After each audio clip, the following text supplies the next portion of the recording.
चलिए सीधे इस तबाही के मंजर के बीचों बीच चलते हैं। एस्ट्रा वाली सिटी, जो कुछ ही देर पहले एक रोशन और आधुनिक जगह थी, वहां अब सिर्फ और सिर्फ खौफ का राज है। हर तरफ सायरन गूंज रहे हैं। वो साफ आसमान, अब वहां एक विशाल काली दरार पड़ चुकी है, जिसमें से अजीब सा काला धुआं और काली बिजली निकल रही है। बिल्कुल किसी डार्क फैंटेसी एनिमे के उस क्लाइमैक्स की तरह, जहां सब कुछ बिखरने लगता है। आज के इस डीप डाइव में हम इसी भयानक घटना और इसके पीछे के गहरे रहस्यों को डीकोड करेंगे। खैर, चलिए देखते हैं कि जब आसमान इस तरह फट जाता है तो जमीन पर क्या गुजरती है। जरा सिस्टम की इस चेतावनी पर गौर करें। Survive, current threat level unknown. देखिए, ये कोई आम खतरा बिल्कुल नहीं है। जब सिस्टम खुद खतरे का स्तर तय नहीं कर पाता तो समझ लीजिए कि दांव पर कितना कुछ लगा है। ये एक छोटी सी ठंडी और सीधी लाइन एक ऐसी एपोकैलिप्टिक तबाही का इशारा कर रही है जिसका अंदाजा लगाना फिलहाल किसी के बस की बात नहीं। सिर्फ एक शब्द, सर्वाइव, यानी जिंदा रहो। इस एक शब्द ने पूरी कहानी का रुख ही बदल कर रख दिया है। लेकिन आखिर आसमान में आई ये दरार है क्या? अगर लोर कीपर कैल की भाषा में कहें तो ये गेट एक डायमेंशनल टियर या आयामी दरार है। सीधे शब्दों में ये राक्षसों की दुनिया को सीधा इंसानों की दुनिया से जोड़ती है। और सबसे डरावनी बात पता है क्या है? अगर ये गेट पूरी तरह से खुल गया तो इसका नतीजा होगा एक प्रलयंकारी हमला, एक ऐसी तबाही जहां दरिंदे इस दुनिया को पूरी तरह निगल जाएंगे। ये कोई मौसम का बदलाव नहीं, ये दो दुनियाओं के बीच की दीवार का टूटना है। ये पूरी घटना बिल्कुल किसी इंटेंस एनिमे सीक्वेंस की तरह एकदम तेजी से आगे बढ़ती है। पहले मिनट में आसमान में एक विशाल काली दरार फैलती है। दूसरे ही मिनट उस पार से एक इतना बड़ा पंजा बाहर आता है जो इमारतों को भी कुचल दे, और साथ ही एक विशाल लाल आंख। वो आंख ऐसी लगती है जैसे सदियों पुरानी और टेरिफाइंगली जिंदा हो। लेकिन तीसरे मिनट में पासा पलट जाता है। नीली ऊर्जा की जंजीरें इस अस्थिर जगह को जकड़ लेती हैं, और चौथे मिनट में आते आते ध्यान दीजिए, एक भयंकर धमाका होता है। वो पोर्टल उस विशाल राक्षस को बाहर फेंक देता है और उसकी जगह छोटे छायाजीव आसमान से बारिश की तरह बरसने लगते हैं। अब यहां दिमाग में एक सवाल आता है कि आखिर वो लाल आंख वाला मुख्य राक्षस अंदर क्यों नहीं आ पाया? इसके पीछे लोर मैकेनिक्स बिल्कुल साफ हैं। पहला, वो आयामी कनेक्शन बहुत ही अस्थिर था। दूसरा, उन नीली ऊर्जा की जंजीरों ने उस डायमेंशनल टेयर को भौतिक रूप से फैलने से रोक दिया था। और तीसरी, सबसे मुख्य बात, उच्च स्तर के एंटिटीज, यानी वो सबसे ताकतवर राक्षस, उन्हें इस दुनिया में आने के लिए एक पूरी तरह से बना हुआ गेट चाहिए। यही वजह है कि पोर्टल ने उस लेवल के थ्रेट को रिजेक्ट कर दिया और सिर्फ कमजोर छायाजीव ही उन क्रैक से फिसलकर अंदर आ सके। ये वैसे एक रिलीफ जरूर है, पर खतरा अभी खत्म नहीं हुआ है। आगे बढ़ते हैं अगली थीम पर, द रियलिटी ऑफ वीकनेस। आसमान के इस कॉस्मिक खतरे के बाद चलिए सीधे जमीन की हकीकत पर आते हैं, जहां डार्क फैंटेसी अपने सबसे ब्रूटल रूप में सामने आती है। यहां स्थिति बिल्कुल क्लियर है।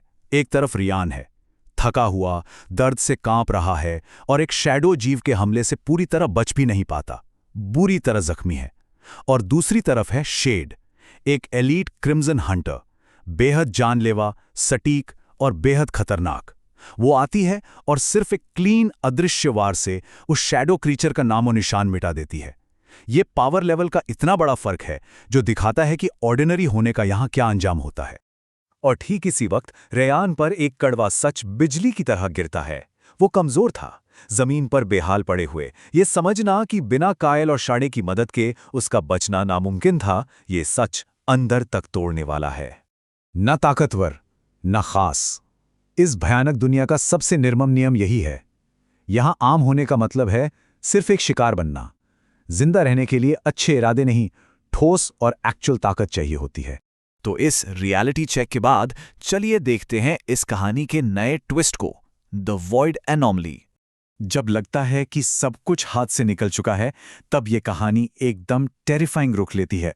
बाहर जंगल में एक विशाल अबिस गार्डियन राक्षस, जो रियान को बस मारने ही वाला था, वो अचानक रुक जाता है, एकदम स्थिर। उस राक्षस के आसपास काला धुआं फैला है। वो अपनी चमकती लाल आंखों से रियान को घूरता है, और फिर उसकी भयानक डिस्टॉर्टेड आवाज में ये दो शब्द निकलते हैं, वॉइड रेजोनेंस। ये एक ऐसा पल है जो लिटरली रोंगटे खड़े कर देता है। एक मर्डरस राक्षस का हमला रोककर एक इंसान में इस अजीब चीज को पहचानना, ये साफ इशारा है कि रियान के अंदर कुछ बहुत ही प्राचीन और भयानक जागृत हो चुका है। लेकिन ये वॉइड एनर्जी जब जागृत होती है तो दिखती कैसी है? इसके शारीरिक लक्षण बेहद एक्सट्रीम हैं। सबसे पहले रियान की जेब में रखा वो रहस्यमयी पत्थर आग की तरह दहकने लगता है। फिर उसके हाथ में एक भयंकर इंस्टेंट दर्द उठता है और उसकी चमड़ी पर काली दरारें उभरने लगती हैं। ये दरारें ठीक वैसी ही हैं जैसी आसमान में उस गेट के आसपास थीं। और सबसे क्रेजी बात यह है कि ये एनर्जी एक ऐसी अस्थिर ऑरा छोड़ती है जिसे महसूस करके केएल जैसे निडर एलीट हंटर्स भी पैनिक कर जाते हैं। जब एक एक्सपर्ट मान ले कि उन्हें इस ताकत के बारे में कुछ नहीं पता, तो खुद सोच लीजिए खतरा किस लेवल का है। इस प्योर खेओस के बाद अब हम आते हैं अगली कड़ी पर, द हिडन वॉचर्स। तबाही के इस मंजर के बीच इस दुनिया की अलग अलग पावरफुल फैक्शंस बिल्कुल खामोशी से इस अनोमली पर नजर रखे हुए हैं।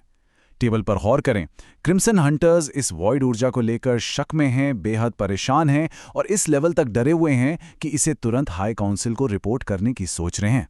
वहीं राक्षसों का वो अबिस गार्डियन इस रेजोनेंस को लेकर पूरी तरह से फिक्सेटेड और सम्मोहित हो गया है। और इन सबसे अलग एक रहस्यमयी हुडेड फिगर है जो शांति से दूर से सब कुछ ऑब्जर्व कर रहा है। उनका इमीडिएट गोल हेयर यानी उत्तराधिकारी का इंतजार करना जब तक कि वो खुद बड़ा और ताकतवर ना हो जाए।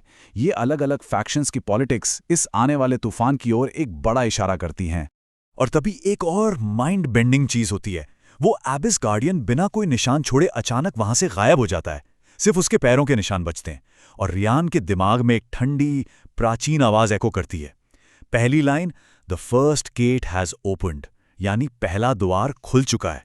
फिर दिमाग में हेलुसिनेशन शुरू होते हैं। काले टावर और अंधेरे में एक विशाल सिंहासन नजर आता है। फिर वो आवाज आगे कहती है, फाइंड द रिमेनिंग गेट्स। और उसके बाद एक chilling warning, before they find you first. ये एंशिएंट आवाज आखिर किसकी है? ये वो लोग कौन हैं जो पहले ढूंढ लेंगे? ये ट्रांसमिशन कहानी को एक नए डायमेंशन में ढकेल देता है। और अब इस कंस्पिरेसी का एक और प्रूफ इस खौफनाक पल में मिलता है। दूर एक रूइंड सिटी को देखते हुए वो नकाब पोश खड़ा है। उसके लबादे के नीचे एक डार्क पर्पल सिंबल लगातार चमक रहा है और उसके शब्द सुने, the air has not awakened yet, let him grow. ये शब्द लिटरली चिल्स देने वाले हैं। ये इस बात का सबूत है कि रियान अनजाने में ही किसी बहुत पुराने और भयानक खेल का मोहरा बन चुका है। वो फिगर उसे अपने हाल पर छोड़ रहा है ताकि वो आगे चलकर और भी बड़ा और शायद और भी खतरनाक बन सके। तो अब इक्वेशन ठीक ठीक समझ आती है। इंसान, जिसमें हाई काउंसिल और क्रिम्सन हंटर्स शामिल हैं, रियान की इस वॉइड ताकत को एक बहुत बड़ा खतरा मानते हैं। और दूसरी तरफ राक्षस इस रेजोनेंस की वजह से उसके पीछे लग चुके हैं। दोनों ही तरफ से इस अनअवेकेंड हेयर को हंट किया जा रहा है। ऐसे में ये बड़ा सवाल उठता है कि आखिर अगला कदम क्या होगा इस पूरे अंधेरे और तबाही से बचने के लिए। ये एक ऐसी ब्रूटल चुनौती है जो कहानी में आगे आने वाले सफर को बिल्कुल अनप्रिडिक्टेबल बना देती है। इसी अल्टीमेट क्लिफहैंगर के साथ इस डीप डाइव को यहीं रोकते हैं।